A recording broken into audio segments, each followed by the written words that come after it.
पर्यावरण अध्ययन का टॉप एमसीक्यू क्वेश्चन रिव्यू करेंगे।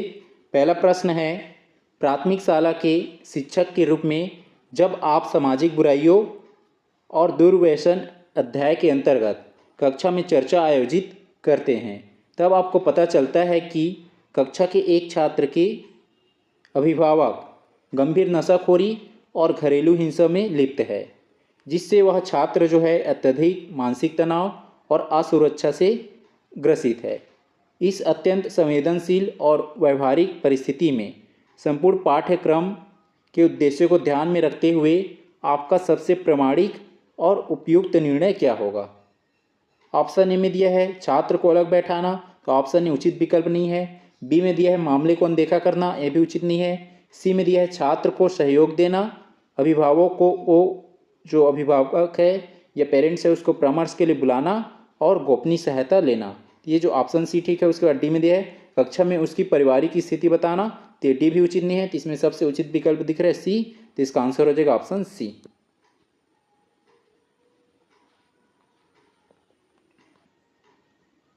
प्रश्न है, प्राथमिक स्तर पर अध्ययन के पाठ्यक्रम के अंतर्गत कौशलों के विकास और अवधारणाओं के बनने के संदर्भ में सही कथन का चयन कीजिए। कथन के दिया है चित्रों को पढ़ने से बच्चों में दृश्य संकेतों के आधार पर विश्लेषण करने की क्षमता का विकास होता है।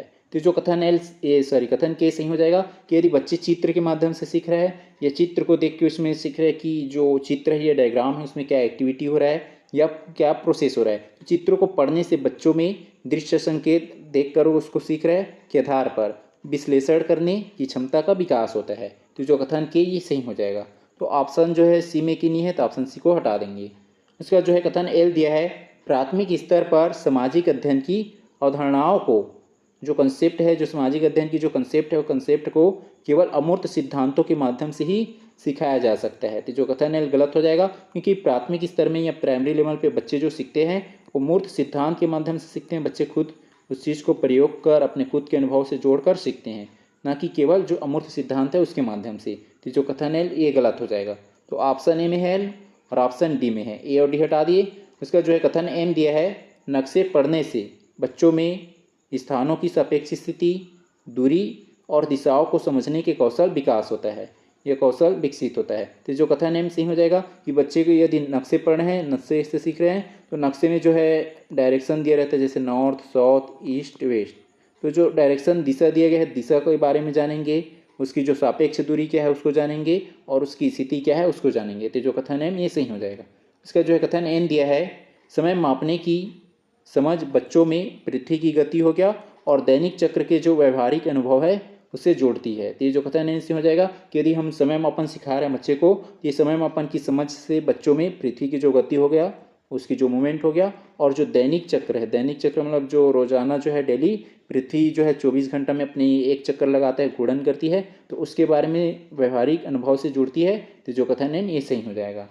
इसका जो है कथन ओ दिया है दिन रात और ऋतुओं के बनने की खगोलीय घटना को समझने के लिए कक्षा में ग्लोब का उपयोग अनुचित है। तो अनुचित नहीं होगा, क्या होगा, ये उचित है, क्योंकि यदि ग्लोब का यूज कर रहे हैं बच्चे उस चीज़ को अच्छे से सीख पाएंगे। और यहाँ पे अनुचित दिया मतलब जो उचित नहीं है या उसका यूज करना अच्छा नहीं बोला जा रहा है, तो जो कथन हो ये गलत हो जाएगा। तो इसमें कौन कौन सा कथन सही हो रहा है, कथन जे, एम और एन। जे एम एन सही हो रहा है, तो जिसमें जे एम एन दिया है वो के है, ये हो जाएगा के एम एन। तो ऑप्शन बी में दिया है, तो इसका आंसर हो जाएगा ऑप्शन बी, जिसमें केवल जो है कथन के, एम और एन सही है।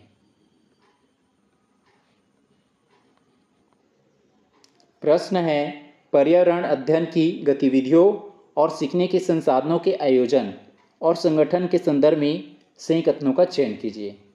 कथन के दिया है प्रयोग सामग्री का संकलन करते समय, जो प्रयोग सामग्री है जैसे प्रैक्टिकल कर रहे हैं, तो प्रैक्टिकल करते समय जो सामग्री हो गई या टूल्स है उसका संकलन या कलेक्शंस करते समय स्थानीय और कम लागत वाली बेकार की जो वस्तुओं को प्राथमिकता देनी चाहिए। तो जो कथन के सही हो जाएगा कि यदि हम जो प्रैक्टिकल कर रहे हैं या प्रयोग कर रहे हैं, तो सामग्री है, टूल्स है, उसका हम कलेक्शंस कर रहे हैं या कलेक्ट कर रहे हैं, उस समय हमें जो स्थानीय हो गया, जो स्थानीय या लोकल जो चीज़ें हो गया, और जो कम कॉस्ट वाली है, ये जो लो कॉस्ट वाली है, कम लागत वाली है, या जो बेकार वस्तु है उसको प्राथमिकता देनी चाहिए। तो ये जो कथन जो है ये के सही हो जाएगा। जो वेस्ट मटेरियल हो गया तो इसको प्राथमिकता देनी चाहिए बोला जा रहा है, तो जो कथन के सही हो जाएगा। तो जिसमें के नहीं है उसको हटा देंगे, ऑप्शन सी में नहीं है तो ऑप्शन सी हट जाएगा।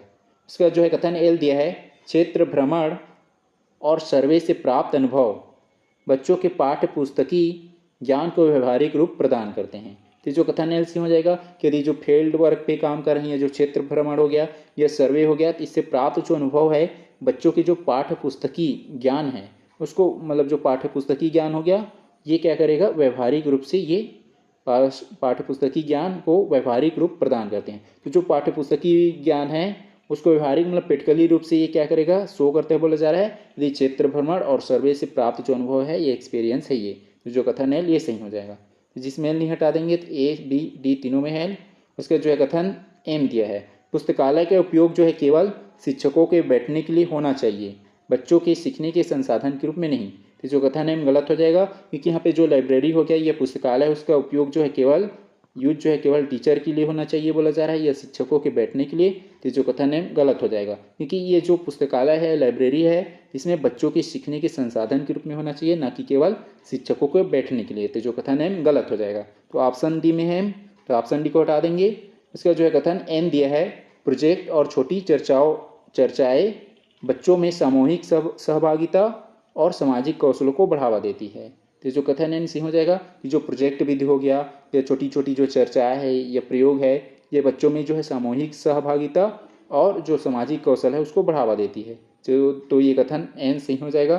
तो ऑप्शन ए में नहीं है एन, तो ऑप्शन ए हट जाएगा।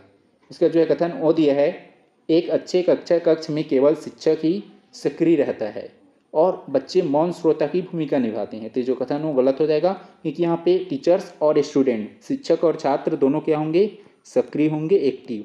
लेकिन यहाँ पे जो है शिक्षक को सक्रिय बोला गया है और छात्र को निष्क्रिय। तो जो कथन वो गलत हो जाएगा। तो इसमें कौन कौन सा कथन सही हो रहा है, कथन के एल और एन, के एल एन सही हो रहा है, जो किसमें दिया, ऑप्शन बी में। तो इसका आंसर हो जाएगा ऑप्शन बी, जिसमें केवल कथन के एल और एन सही हो जाएगा।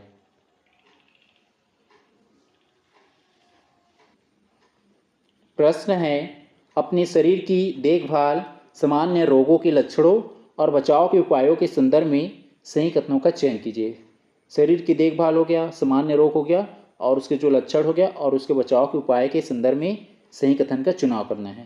पहला कथन दिया है कि आंत्रशोथ और जो है अमीबायोसिस जैसे रोग मुख्य रूप से संदूषित भोजन और अस्वच्छ पेयजल के सेवन से होते हैं। तो जो कथन कैसे हो जाएगा, जो आंत्रशोथ हो गया और जो अमीबायोसिस जो रोग है या डिसीज है, ये मुख्य रूप से जो संदूषित मतलब जो है प्रदूषित जो जल हो गया या भोजन हो गया उसके सेवन करने से होता है। तो जो कथन की ये सही हो जाएगा। संदूषित या जो प्रभावित जो भोजन और जो जल है, अस्वच्छ भोजन जल, तो उससे होता है। तो जो कथन के सही हो जाएगा। जिसमें के नहीं हटा देंगे, ऑप्शन सी में नहीं है तो ऑप्शन सी हट जाएगा। उसके बाद जो है कथन एल दिया है, पेयजल में नाइट्रेट की अत्यधिक मात्रा के कारण बच्चों में मेट हीमोग्लोबिनिया जैसी गंभीर स्थिति उत्पन्न हो सकती है। तो जो कथन एल सही हो जाएगा कि यदि पेयजल है या पीने की जो जल है उसमें नाइट्रेट की मात्रा अत्यधिक है, तो उसके कारण जो है बच्चों में जो मेट हीमोग्लोबिनिया या हीमोग्लोबिन की कमी मतलब ये रक्त से संबंधित जो है ये जो है रक्त को प्रभावित करेंगे या ऑक्सीजन की जो है कमी हो जाता है, ये मेट हीमोग्लोबिन जैसे जो डिसीज है ये या रोग है इसमें। तो जो कथन है ये सही हो जाएगा। ये जो जिसमें एल है उसको हटा दें, ये जैसे जिसमें एल नहीं है उसको हटा देंगे। ऑप्शन बी में नहीं है तो ऑप्शन बी हट जाएगा।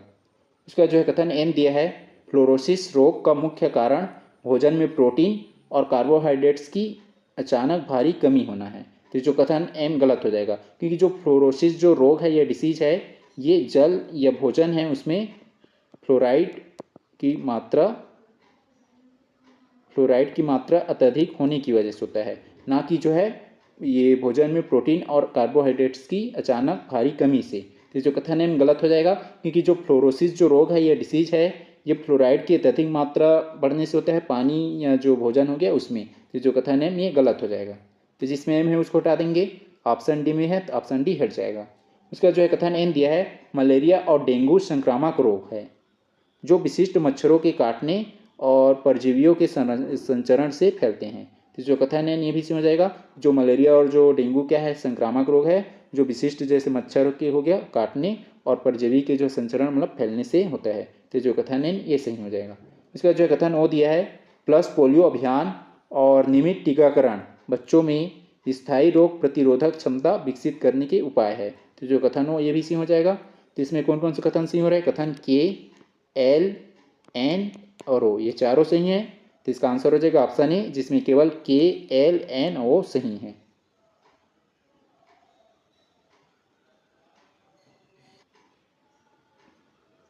प्रश्न है सूची 1 जिसमें पर्यावरण के घटक दिए गए हैं को सूची 2 उनकी विशिष्ट जो विशेषता है पर्यावरण के घटक उससे सुमेलित करना है।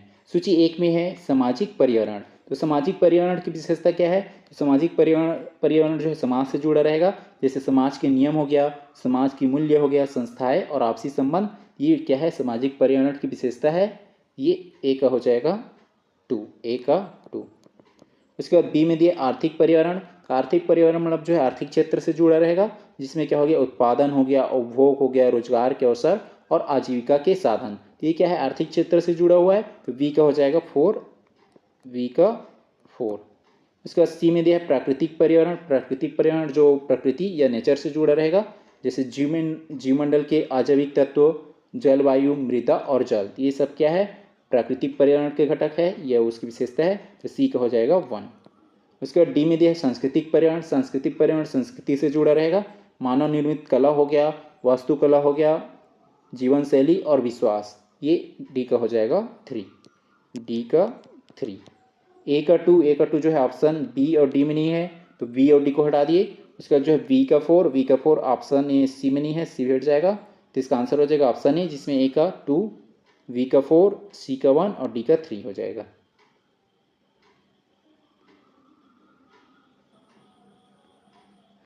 प्रश्न है सूची 1 जिसमें पारिस्थितिक तंत्र के घटक दिए गए हैं को सूची 2 उनके मुख्य कार्य है उसे सुमेलित करना है। सूची 1 में दिए गए हैं पारिस्थितिक तंत्र के घटक और सूची 2 में उसकी कार्य या फंक्शन दिए गए हैं। सूची 1 में है उत्पादक हरे पौधे।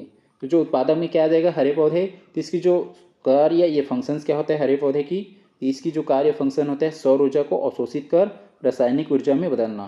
तो जो उत्पादक हो गया पेड़ पौधे हो गया, ये सूर्य के प्रकाश से अपने भोजन का ग्रहण करते हैं। तो ये इनकी कार्य क्या रहता है सौर ऊर्जा को अवशोषित करते हैं, मतलब सूर्य के प्रकाश से अपनी भोजन ग्रहण किया और ये अवशोषित कर रासायनिक ऊर्जा में बदलने का काम करता है। ए का हो जाएगा 2, ए का 2। इसके बाद बी में दिया प्राथमिक उपभोक्ता। प्राथमिक उपभोक्ता क्या करेगा, ये कंज्यूम करने का काम करेगा, इसको ये जो उत्पादक है उसको कंज्यूम करेगा प्राथमिक उपभोक्ता। तो इसकी जो विशेषता क्या हो जाएगा, ये इसकी फंक्शंस क्या हो जाएगा, पौधों से सीधे ऊर्जा प्राप्त करने वाली शाकाहारी जीव। तो प्राथमिक उपभोक्ता क्या होता है जो उत्पादक मतलब पेड़ पौधे हो गया, तो उनसे जो है ये ऊर्जा प्राप्त करेंगे, तो ये वी का हो जाएगा 3, वी का 3। इसका जो है सी में दिया है अब घटक जिसमें कवक और जीवाणु आ जाएगा। तो ये जो कवक या जो जीवाणु हो गया ये घटक जटिल कार्बनिक पदार्थों को सरल तत्वों में बदलकर पदार्थों का पुनर्चक्रण करता है। तो मतलब जो ये उपभोक्ता हो गया, ये मृत जो जीव जंतु है उसको घटित करने का काम करता है ये घटक, ये सी का हो जाएगा 1, सी का 1। इसके बाद डी में दिया है अजैविक घटक। तो अजैविक घटक में क्या आ जाएगा, प्रकाश हो गया, तापमान हो गया और जल जो जैविक घटकों को नियंत्रित करते हैं। ये क्या हो जाएगा अजैविक घटक का उदाहरण हो जाएगा। तो डी का हो जाएगा 4, डी का 4। ए का 2, ए का 2 जो है ऑप्शन ए में नहीं है और बी में नहीं है, ए और बी को हटा दिए। उसका जो है बी का 3, बी का 3 ऑप्शन सी में नहीं है, सी हट जाएगा। और फिर सी का 1 और डी का 4, तो ये ऑप्शन डी में है, तो इसका आंसर हो जाएगा ऑप्शन डी।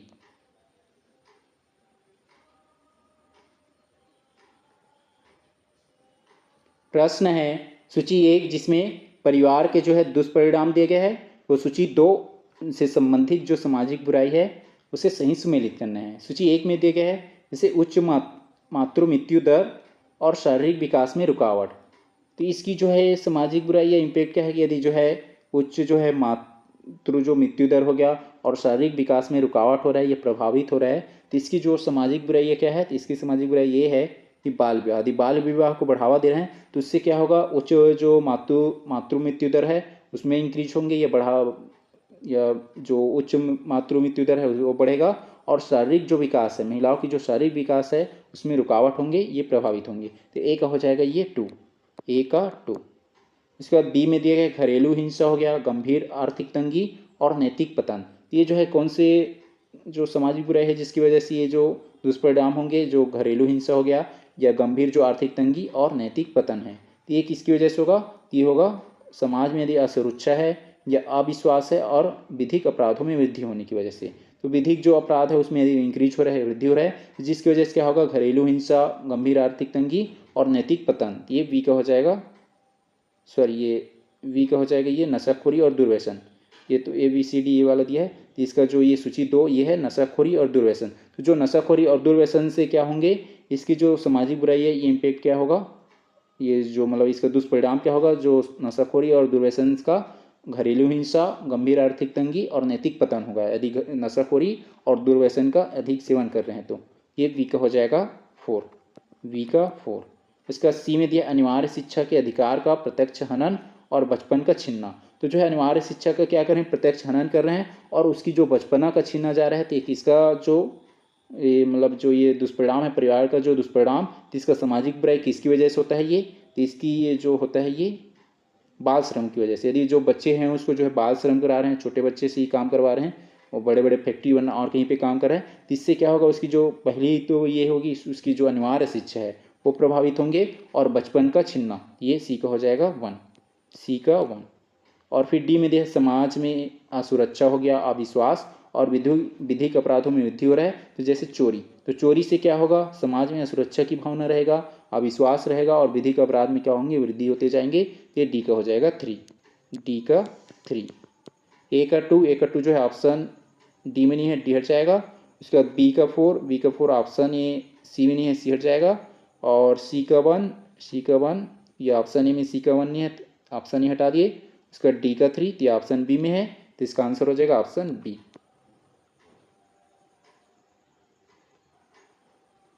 प्रश्न है सूची 1 जिसमें सामान्य रोग दिया गया है, तो सूची 2 उनके प्रमुख जो कारण हैं या वाहक है उसे सुमेलित करना है। सूची 1 में रोग दिया गया है और सूची 2 में उसके वाहक या जो कारण है किस कारण से होता है उसको दिया है, इसको सही सुमेलित करना है। ए में दिया एनीमिया या रक्त अल्पता। तो जो है एनीमिया या रक्त अल्पता जो है, एनीमिया जो डिसीज है या रोग किसकी वजह से होता है या उसकी जो कारण किस कारण से होता है या वाहक क्या है उसको सुमेलित करना है। तो इसकी कारण क्या है कि जो एनीमिया जो रोग होता है संतुलित भोजन में लौह तत्व या आयरन की कमी की वजह से होता है। तो जो एनीमिया जो डिसीज है या रक्त अल्पता की जो डिसीज है ये जो संतुलित भोजन है उसमें लौह तत्व या आयरन की कमी की वजह से होता है। तो ए का हो जाएगा ये 2, ए का 2। उसके बाद बी में दिया फ्लोरोसिस। तो फ्लोरोसिस जो है फ्लोराइड की अत्यधिक मात्रा से होता है। ये हो जाएगा पेयजल में फ्लोराइड की अत्यधिक मात्रा होना। तो जो है फ्लोरोसिस जो डिसीज है या रोग है, यदि जल है, भोजन हो गया या जल है उसमें फ्लोराइड की अत्यधिक मात्रा है उसकी वजह से होता है। तो वी का हो जाएगा 1, वी का 1। उसके बाद सी में दिया है मलेरिया। तो मलेरिया किसकी वजह से होता है? तो ये मलेरिया जो होता है ये मादा एनाफिलीज मच्छर द्वारा जो प्लाज्मोडियम परजीवी का फैलना। तो जो है ये मादा फ्लीज जो मच्छर हो गया उसके द्वारा जो प्लाज्मोडियम जो परजीवी है वो फैलने की वजह से मलेरिया डिसीज होता है। तो ये सी का हो जाएगा 4, सी का 4। उसके बाद डी में दिया है डेंगू। तो डेंगू किसकी वजह से होता है? एंडीज मच्छर के काटने से वायरस का संचरण। तो डी का हो जाएगा 3, डी का 3। ए का 2 जो है ऑप्शन ए बी में नहीं है और डी में नहीं है, बी और डी को हटा दिए। उसके बाद जो है बी का 1 ऑप्शन सी में नहीं है, सी बैठ जाएगा। और सी का 4 और डी का 3 तो ऑप्शन ए में है। तो इसका आंसर हो जाएगा ऑप्शन ए, ऑप्शन ए हो जाएगा जिसमें ए का हो जाएगा 2, बी का 1, सी का 4 और डी का 3।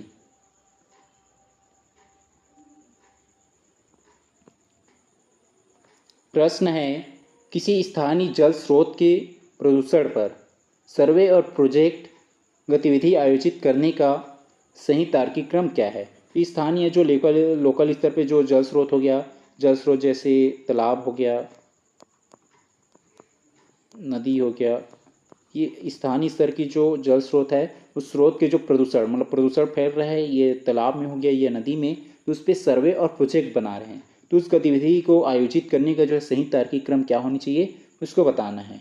तो सबसे पहले क्रम पे क्या हो जाएगा? जो स्थानीय जल स्रोत का प्रत्यक्ष अवलोकन करना। तो सबसे पहले जाके जो स्थानीय जल स्रोत जैसे तालाब हो गया उसमें जाके खुद जो क्या करेंगे प्रत्यक्ष या डायरेक्ट रूप से उसका अवलोकन करेंगे, अवलोकन कि ये जो है जल किस वजह से प्रदूषित हो रहा है। तो प्रदूषित होने का कारण क्या हो सकता है कि उसमें जो एक गंदे पानी का उसमें जो है जाना, वरना जो है गाय बैल वरना जो जानवरों को नहलाना, वरना हो सकता है फैक्ट्री वगैरह का पानी आना, नदी वगैरह का कर रहे हैं, तो सबसे पहले क्या करेंगे, जो स्थानीय जल स्रोत है उसका प्रत्यक्ष अवलोकन कर लिए, उसका कारण जान लिए और पानी के रंग और गंध को नोट करना। तो जो पानी की रंग हो गया और गंध क्या है कि जैसे क्या है उसमें जो है गंदे चीज़ या फैक्ट्री वगैरह का जो है गंदे पानी आ रहा है तो उसके जो गंध है या रंग है ये प्रभावित होंगे। तो ये जो है सबसे पहले इसको अवलोकन किए और उसकी जो पानी के जो रंग है और जो गंध है उसको नोट कर लिए। पहले क्या किए, अवलोकन, तो हो जाएगा पहले नंबर पे। अवलोकन करने के बाद क्या करेंगे, दूसरे क्रम पे फिर जल प्रदूषण के कारणों को जानने के लिए स्थानीय नागरिकों से साक्षात्कार करना। अब यहाँ पे हम सबसे पहले क्या किए, जो जल स्रोत है उसका अवलोकन कर लिए। अब ये जो जल है, ये पानी है तालाब का हो गया या नदी का, तो किस कारण से ये क्यों हो रहा है उसको जानने के लिए नागरिक है उससे पूछेंगे, उनसे चर्चा करेंगे, साक्षात्कार करना, तो हो जाएगा दूसरे नंबर पे। अब साक्षात्कार कर लिए। अब इससे क्या होगा, हमें डाटा मिल गया, एकत्र किए गए आंकड़ों या डाटा को और जानकारियों का कक्षा में विश्लेषण और वर्गीकरण करना।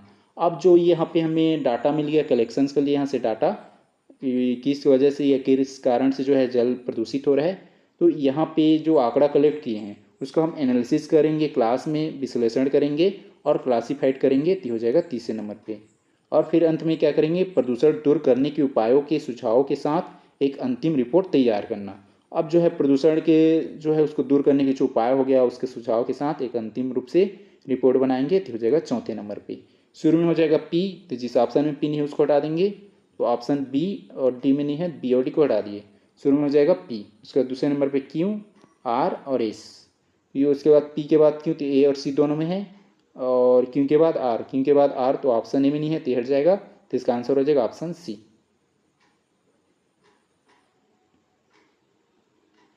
प्रश्न है, प्राथमिक स्तर के बच्चों में अनुभव और अनुकरण के माध्यम से पर्यावरण सीखने की प्रक्रिया का सही मनोवैज्ञानिक क्रम क्या है।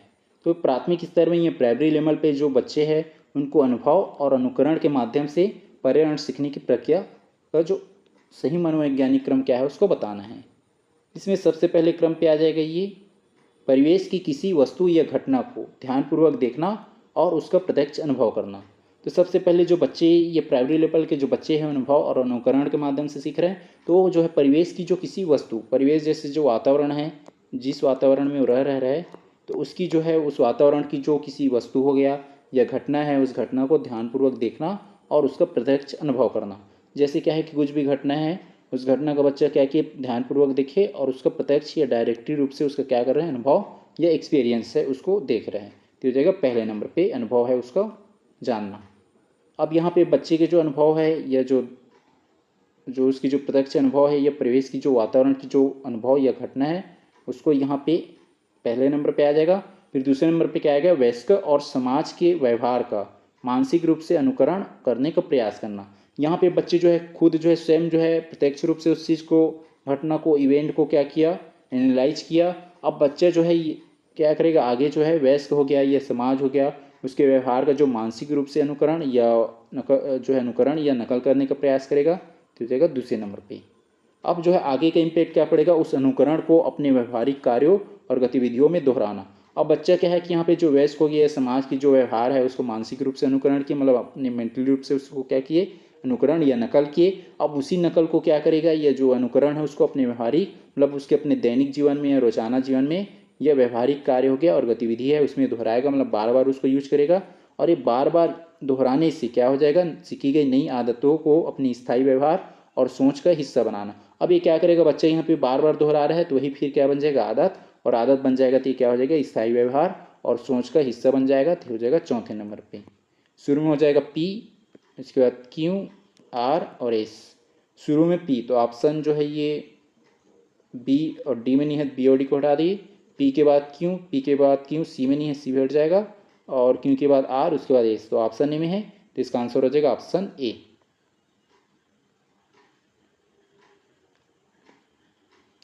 प्रश्न है, पारिस्थितिक तंत्र की खाद्य श्रृंखला में सौर ऊर्जा के प्रवेश से लेकर सर्वोच्च स्तर तक स्थानांतरण का सही फोसी स्तर क्रम क्या है। तो जो प्राथमिक जो पारिस्थितिक जो तंत्र है, तब पारिस्थितिक तंत्र में जो खाद्य श्रृंखला हो गया, यह जो फूड चेन है, इस फूड चेन की जो में सौर ऊर्जा की जो प्रवेश है, तो प्रवेश से जो है सौर ऊर्जा के प्रवेश से लेकर सर्वोच्च स्तर तक जो स्थानांतरण है या ट्रांसफ़र है उसका सही उसी स्तर क्या है या क्रम क्या है उसको बताना है। तो इसमें पहले क्रम पे हो जाएगा सूर्य के प्रकाश का उपयोग कर उत्पादकों द्वारा भोजन बनाना। तो सबसे पहले जो उत्पादक है पेड़ पौधे हो गया, वो भोजन किसके माध्यम से प्राप्त करेंगे? सूर्य के प्रकाश के माध्यम से। तो हो जाएगा पहले नंबर पे प्राथमिक जो उत्पादक है, तो ये जो उत्पादक हो जाएगा पहले नंबर पे उत्पादक। तो जो है सूर्य के माध्यम से जो है भोजन या ऊर्जा का ग्रहण कौन किए? सबसे पहले उत्पादक पेड़ पौधे, तो हो जाएगा पहले नंबर पे। उसके बाद जो है ये उत्पादक है उसको कंज्यूम कौन करेंगे? शाकाहारी जीवों द्वारा प्राथमिक स्तर पर ऊर्जा का उपभोग करना। तो जो शाकाहारी जो जीव है वो क्या करेंगे? ये पेड़ पौधे उत्पादक है उसको कंज्यूम करेंगे और उसको कंज्यूम करके ऊर्जा का प्राप्ति करेंगे। तो हो जाएगा दूसरे नंबर पे ये हो जाएगा प्राथमिक उपभोक्ता।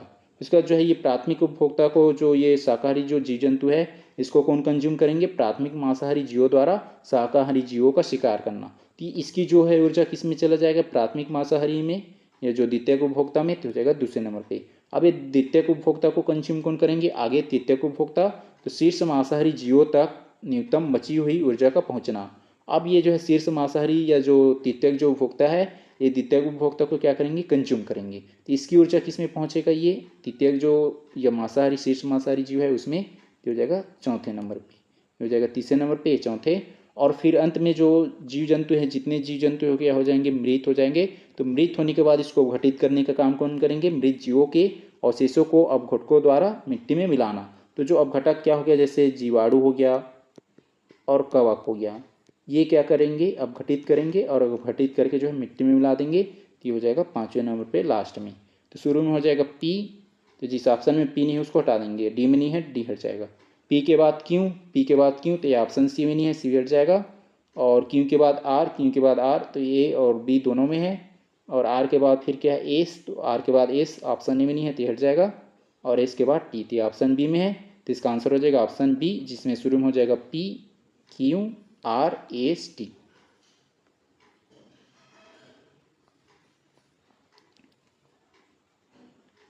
प्रश्न है, मानव शरीर में भोजन के पाचन और अवशोषण के बाद संतुलित भोजन के तत्वों के उपयोग का सही आंतरिक शारीरिक क्रम क्या है? तो जो मानव शरीर में भोजन के जो पाचन हो गया और अवशोषण के बाद जो भोजन है उसका अवशोषण होने के बाद संतुलित भोजन के जो तत्व है उसका उपयोग का सही आंतरिक शारीरिक क्रम क्या है उसको बताना है।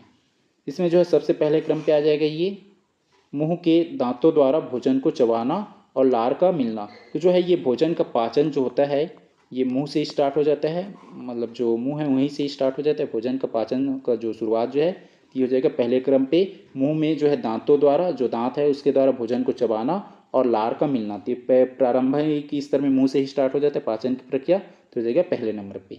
अब यहाँ पे जो भोजन को क्या किया? चबा लिया, और ये जो ग्रस नली है या नली के माध्यम से अमाशय और छोटी आंत में पाचक रसों द्वारा भोजन का जटिल सरल रूप में टूटना। अब ये जो भोजन है कहाँ जाएगा? अमाशय मतलब जो पेट में जाएगा, और वहाँ से फिर जो छोटी आंत में या जो अमाशय और छोटी आंत ये दोनों के माध्यम से पाचक रसों द्वारा भोजन का जटिल से सरल रूप में टूटना।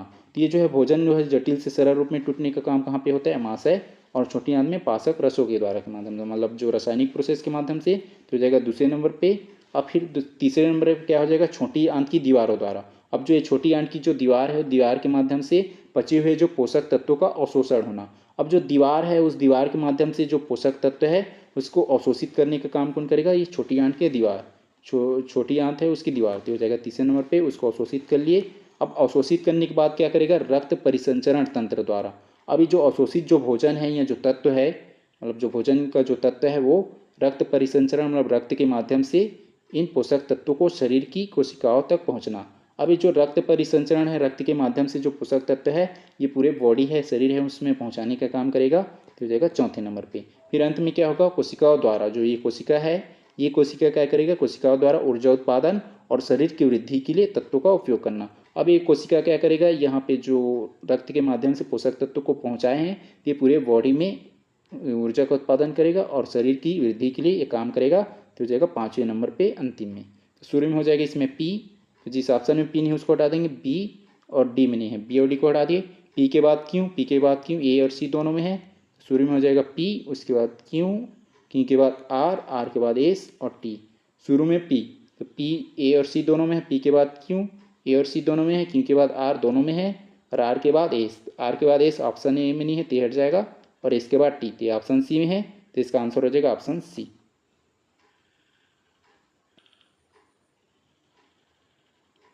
प्रश्न है निम्नलिखित कथन और कारण को ध्यानपूर्वक पढ़िए और सही विकल्प का चयन कीजिए। कथन है प्राथमिक कक्षाओं में नक्शे पढ़ना और समझना, विषय को पढ़ाते समय सीधे पैमाने आधारित जटिल गणनाएं शुरू नहीं करनी चाहिए। तो ये जो कथन सही हो जाएगा कि प्राथमिक या जो प्राइमरी जो लेवल है, ये प्राथमिक जो क्लास है, ये कक्षा है, उसमें नक्शे पढ़ना और समझना, विषय को पढ़ाते समय सीधे पैमाने पर आधारित जो जटिल गणनाएं हैं उसको शुरू नहीं करनी चाहिए। तो जो कथन सही हो जाएगा।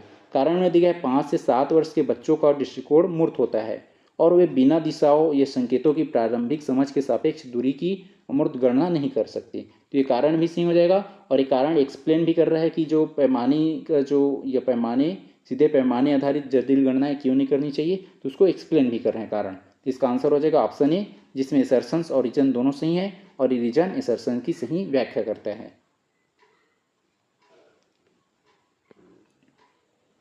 प्रश्न है निम्नलिखित कथन और कारण को पढ़िए, ध्यानपूर्वक पढ़िए और सही विकल्प का चयन कीजिए। कथन है पारिस्थितिक तंत्र में जैसे जैसे हम उच्च पोषण स्तरों की ओर बढ़ते हैं, उपलब्ध ऊर्जा की मात्राएं लगातार कम होती है, यह कम होती जाती है। तो ये कथन से सही हो जाएगा कि पारिस्थितिक तंत्र में क्या होता है, जैसे जैसे हम उच्च पोषण स्तर की ओर आगे बढ़ेंगे तो उससे क्या होता है, जो ऊर्जा या उपलब्ध ऊर्जा की जो मात्रा है लगातार कम होती जाती है। तो ये कथन सही हो जाएगा। कारण में दिया गया प्रत्येक पोषी स्तर पर ग्रहण की गई कुल ऊर्जा का एक बड़ा भाग श्वसन और जैविक क्रियाओं में ऊष्मा के रूप में नष्ट हो जाते हैं तथा केवल 10% ऊर्जा ही अगले स्तर को स्थानांतरित होता है।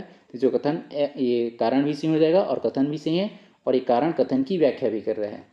तो इसका आंसर हो जाएगा ऑप्शन बी, जिसमें असर्शंस और रीजन दोनों सही हैं और रीजन असर्शन की सही व्याख्या करता है।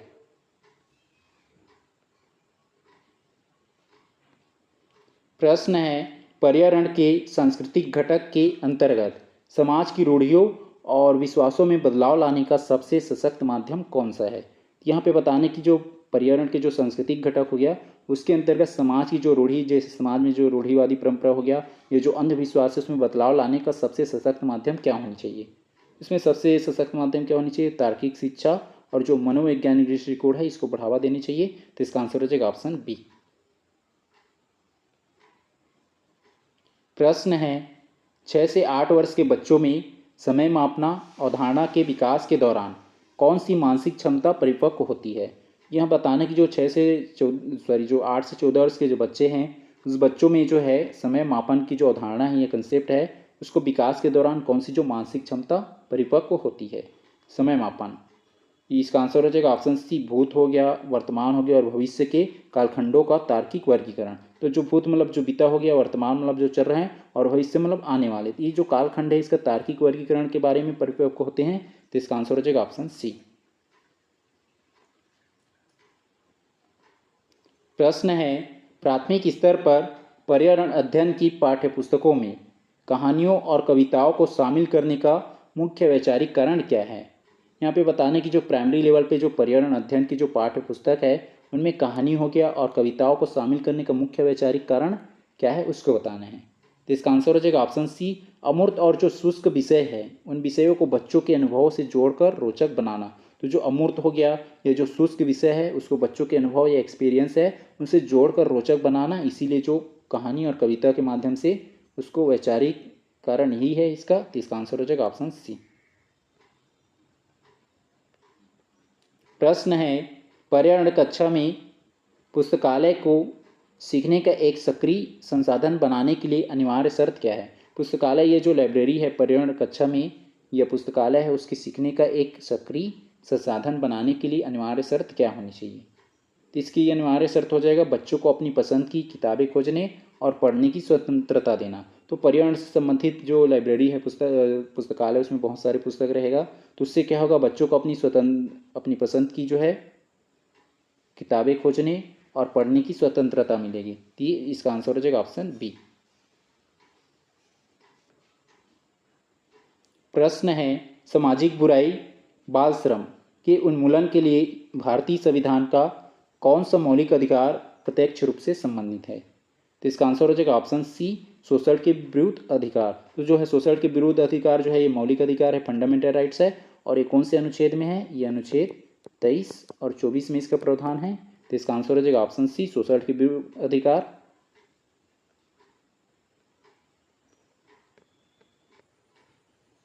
प्रश्न है, पेयजल में रासायनिक अशुद्धता के कारण होने वाले फ्लोरोसिस रोग का मानव शरीर के किस मुख्य भाग पर सबसे घातक प्रभाव पड़ता है? तो जो ये फ्लोरोसिस जो रोग होता है ये फ्लोराइड की मात्रा अत्यधिक बढ़ने की वजह से होता है।